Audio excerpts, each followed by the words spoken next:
Magandang araw po sa inyo at sa lahat ng mga walang sawang nakikinig sa programang Heart to Heart ng 92.3 True FM. Ako si Liam, 28 years old, mula sa Naik, Cavite. Nalilito ako sa pagkakataong ito kaya naisipan ko rin na magpadala ng storya sa inyong programang H2H. Ayoko kasing mauwi sa matinding pagsisisi ang gagawin kong desisyon na iwanan ang kasintahan kong si Daniza. 6 na taon na ang relasyon namin, Kuya Poy, ng girlfriend ko at sa mga taong yan ay masasabi kong dumaan kami sa saya, pagtatalo, sa awa at kung minsan ay walang kibuan. Sabi ng iba, normal lang naman daw yan dahil habang tumatagal ay mas lalong tumitibay ang isang relasyon at pagsasama. Pero imbes na maramdaman ang ganoong klase ng feeling ay mas nananaig ang unti-unting pagkawala ng pagmamahal ko kay Daniza. Para bang nawawalan na ako ng gana.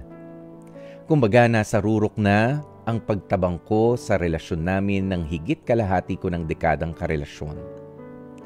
Hindi ko man sabihin kay Daniza pero ramdam kong alam niya rin yun.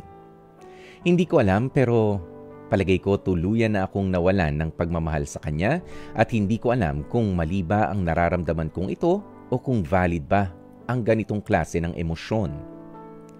Kahit anong pagtatalo o tampuhan namin ni Daniza, ang talagang nagpapakapit lang sa akin ay ang aming higit kalahating dekadang relasyon.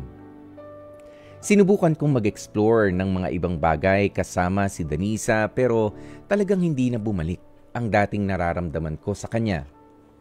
Nag-research na rin ako ng iba't ibang mga studies sa pag-asang malinawan ang problemadong relasyon namin. Pero iba pa rin talaga ang nararamdaman ko, Kuya Poy. Alam ko, ako ang may problema sa amin, pero ganun pa man, gusto ko lang ding linawin na wala akong nakilalang ibang babae maliban kay Daniza. Sadyang hindi ko lang talaga maunawaan ang dala-dala ko ngayong suliranin. Umaasa ako, Kuya Poy, na mabigyang kasagutan ang dinadala kong problema ngayon. Maraming salamat sa pagkakataon sakaling mapili ninyo bilang tampok na kwento ang aming storya. Lubos na gumagalang, Liam. Especially for you. Pakinggan nga po natin ang kwentong ibinahagi sa atin ni Liam kung saan ay hindi na siya sigurado kung kaya niya pang mahaling muli si Daniza na kanyang girlfriend for almost half a decade. 4 years na silang magkasama, mga kapatid, ano?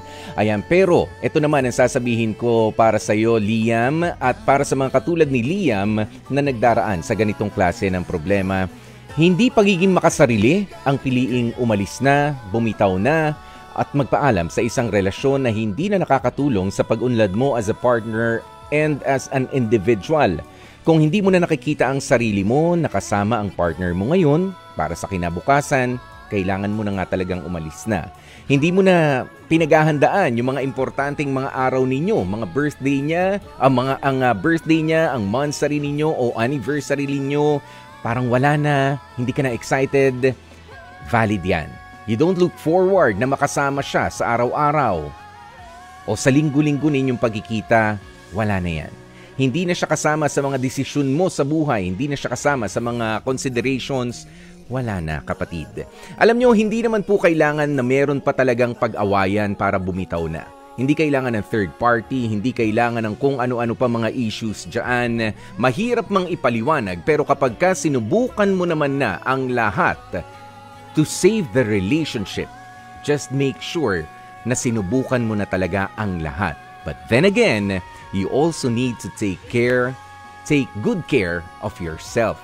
Yan ang inyong pakatatandaan. Mahirap magsinungaling sa partner mo kung hindi mo na siya mahal. Pero mas mahirap na lokohin ang sarili mo kung sabihin mong mahal mo pa, pero hindi na talaga.